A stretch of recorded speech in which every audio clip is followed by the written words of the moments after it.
So మనము ప్రోగ్రామ్కి కానీ లేకపోతే రిహార్సల్స్కి కానీ హెయిర్ స్టైల్ ఎలా వేసుకోవాలని చెప్తాను ఈ వీడియోలో. ఇది కూడా చక్కగా దువ్వేసుకొని ఇక్కడ మీ ఇష్టం అనమాట, మీ కంఫర్టబుల్ ప్రకారం పిన్స్ పెట్టుకోవచ్చు.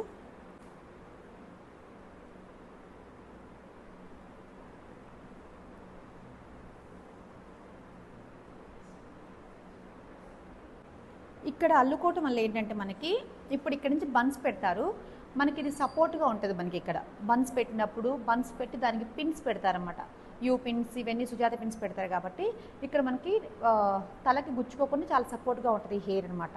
సో అందుకని ఇక్కడ పిన్స్ అయిన పెట్టుకోవచ్చు. మీరు అల్లుకుంటే పిల్లలకి కంఫర్టబుల్గా ఉంటుంది అనమాట.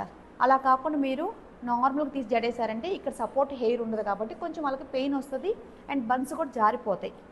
సో ఇలా అల్లుకున్నాక అది మధ్యలోకి వేసేసుకొని సవరం పెట్టేసుకోవాలన్నమాట. ఇదేమో సవరానికి ముందే ఇక్కడ 2 థ్రెడ్స్ కట్టేసుకున్నారంటే మీకు దీన్ని ఎలా టై చేయాలో చూపిస్తాను. సవరాన్ని ఇలా బ్యాక్ సైడ్ నుంచి పెట్టేసుకొని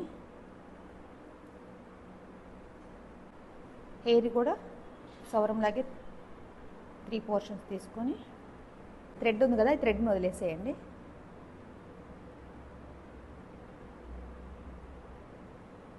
ఇటు కూడా థ్రెడ్ వచ్చేసేయాలి. ఈ విధంగా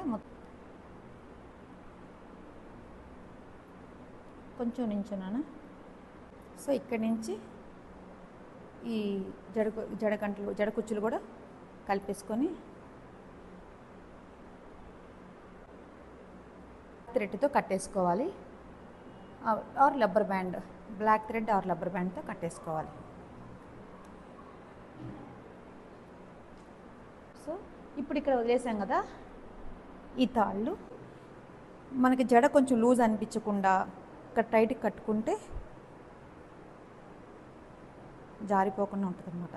సో ఇలా ఏం కనిపించవు, ఇలా ఈ విధంగా ఇక్కడ మనకి ఫ్లవర్స్ పెట్టుకుంటాం, బన్స్ వస్తాయి, ఇవేం కనిపించవు అనమాట. ఈ విధంగా వేసుకోవాలి. ఇప్పుడు నేను జస్ట్ ప్రెజెంట్ ఏంటంటే ఓన్లీ రిహార్సల్స్కి, రేపు మాకు రిహార్సల్స్ ఉన్నాయన్నమాట, ఎలా వేసుకోవాలని మా స్టూడెంట్స్ కోసం ఒక ట్యూటోరియల్ చేసాం. ఈ విధంగా వేసుకొని నార్మల్ ఫ్లవర్స్ పెట్టుకొని ఇలా రిహార్సల్స్కి వస్తే బాగుంటుంది. డాన్స్ ప్రాక్టీస్ అది కట్టుకుంటారు కదా.